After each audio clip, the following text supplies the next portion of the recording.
Hello everyone, thank you so much for clicking on today's video and welcome to my channel. In today's story, OP reaches out to Reddit because he's in a really rough situation with his roommate, particularly over a remark regarding his girlfriend. I understand that I'm being vague, but honestly it's one of those scenarios that you really need to read because there are so many people involved that it does get a teensy bit complicated. There's definitely a twist in the update, so stay tuned for that to find out. I do hope that you enjoyed this story. If you do, please leave a thumbs up. And before I move on to the story, I just wanted to take a second and thank all of the subscribers.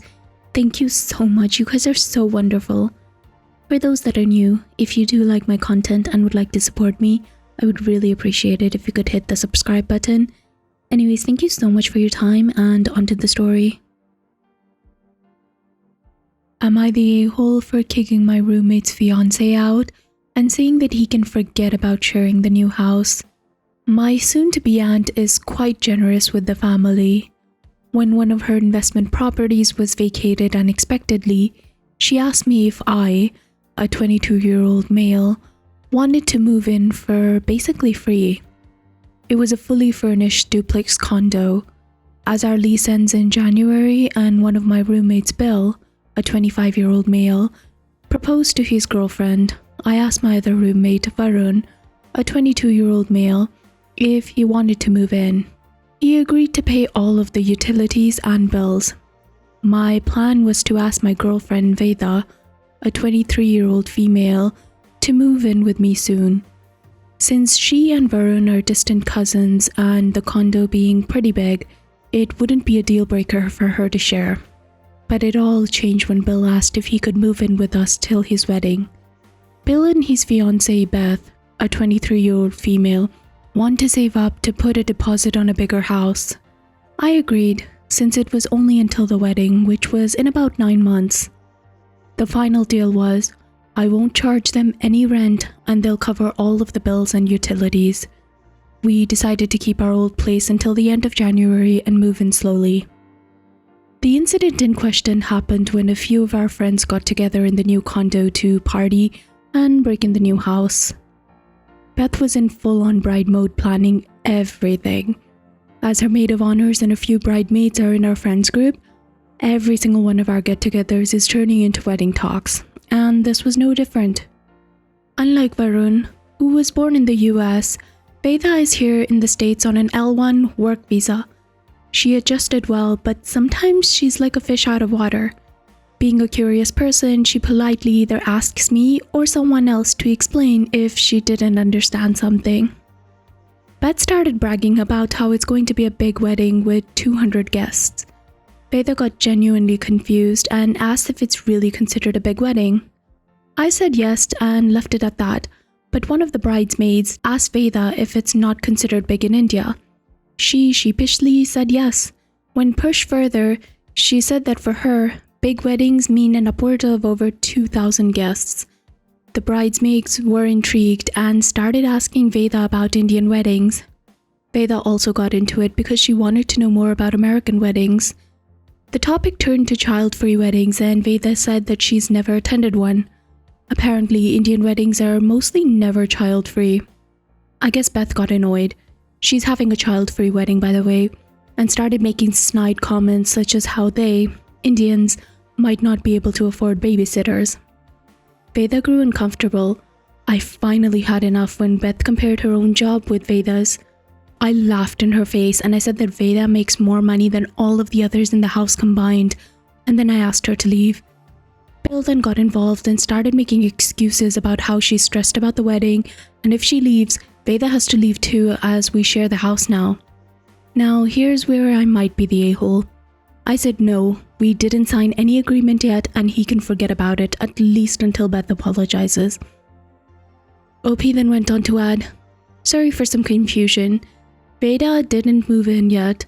I wanted to ask her to move in with me after a few months, but as Bill asked me if he can move in, I decided not to ask her, at least until his wedding. She's there because I invited her to the party.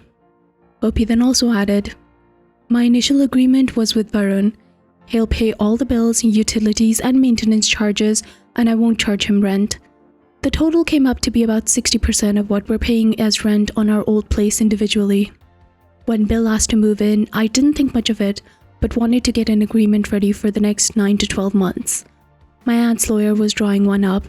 That's the reason that we haven't signed one already. If I'm being honest, I'm a bit nervous about asking Vida to move in with me, so I guess this became an unconscious excuse.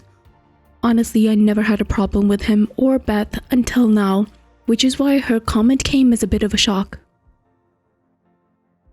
The overwhelming verdict was not the a-hole. One Redditor said, "You're not the a-hole in this situation, but don't pretend that you didn't notice how Bill doesn't have any issues with the racist remarks.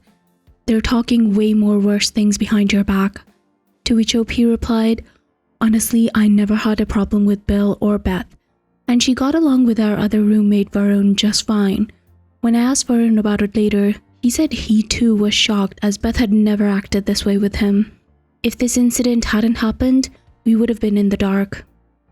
Another Redditor said, "Honestly, this is why you don't rent to people, even friends, basically for free. It attracts selfish and entitled people. If you have housemates, charge maybe 50% of the market rent and set that aside for buying property or educational expenses. You don't need to tell them what you're paying. It's not like your aunt would give them free rent, so it's not relevant, and you should keep your mouth shut about it and write a proper lease. That way they don't start inviting more friends and everyone knows what the ground rules are." To which OP replied, "Learned this the hard way. I just thought that it would be kind of like my gift to them. They'll be saving up a lot in the next few months as they didn't live together. I always found it very weird that they got engaged without trying to live together for a while, but it's none of my business, so I stayed out of it." Another Redditor said, "Not the a-hole OP. V is right. I'm an Indian and an average Indian wedding will have at least 1,000 guests. Mine had easily 2,000 guests. We invited all of the relatives from both sides of the family, even distant ones, friends and their families, workmates with their families and neighbors, and it's never child-free. It's a huge celebration. The bride and the groom get to invite all of their friends, classmates and workmates. Children are never considered to be a problem. I can't understand the stress and drama of weddings I see on Reddit, and I can't fathom a child-free wedding at all. But to each their own." To which OP replied, "I hope you had a blast at your wedding. I'm going to one soon. One of V's relatives invited me. I only met her a few times and she knew V asked me to be her +1, but still she called me to invite me personally. I just thought that it was nice of them to extend a personal invite, but I didn't think much of it until this mess." A small explanation to the person and others who sent me a DM roasting me for not charging any rent to Bill when they could afford a 200-person wedding. I didn't grow up poor, but money was always tight. As for Beth getting a 200+ wedding, it's her mother's money and dream. Apparently her mom saved up money for a grand wedding. Coming to Bill, there were times he covered my rent when I didn't want to dip into my savings or ask my parents for a loan. I paid back at my own convenience, and he never pressured me. Most people are rarely black and white, and I never had anything against him until this incident. So yeah, when he asked to share the condo, I gladly agreed, as it not only helped him but also gave me an excuse to not ask Veda to move in with me. I talked to Bill, and from what I gathered, it all started when he visited Beth's house. They had a small group, got drunk, played, and what Reddit likes to put it as, F around and find out. One of the stupid questions was, who's the most beautiful, hottest person you've met? Partners and celebs excluded. Since Beth had already answered, Bill answered Veda. Well, you read about the fallout. He apologized to me and Veda for being a D. His words, not mine. Beth too called and apologized to Veda. Something else triggered her, not just Bill's answer, and she'll be restarting therapy soon. They're extending the lease on our old house and they'll move in together. So both of us decided to give them a second chance. As for Veda, I guess she's the total package. Beauty and brains. Call it a flex, I don't care. I accidentally saw her payslip once and she makes almost 10 times more than me. Though Veda is not the kind to lord it over others, it's still a little embarrassing. The matter of finances rarely came up until now, but moving in together means that we need to have that discussion. So it held me back a little, but no more. I finally asked her to move in with me and she agreed. At least something positive came out of this mess. Let me end this by saying, Happy holidays, everyone. To those who think that Veda didn't get any say in the decision, it was her choice to give them a second chance after speaking to Beth. I don't know what they talked about, and Veda's lips are sealed. These are Veda's words. If I have to cut every racist from my family, even when they are genuinely apologetic, I need to cut off my parents first and foremost for the things that they've said about you. So guys, what did you think about this? Please let me know in the comments down below. I just want to start off by saying that I think Veda is absolutely amazing. Like, she's a saint and she has more patience than I will ever have. Also, can I just say that if I earned 10 times more than the average person, I definitely would not be living in a condo with the roommates. I don't know about you guys. Guess I'd want a place of my own.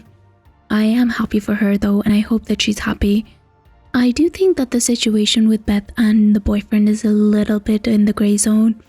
Like, Beth clearly has some trauma that she's dealing with, and I do hope that she's able to get through it. But I think one thing that we need to keep in mind is that these people are kind of really young. They're in their early to mid 20s.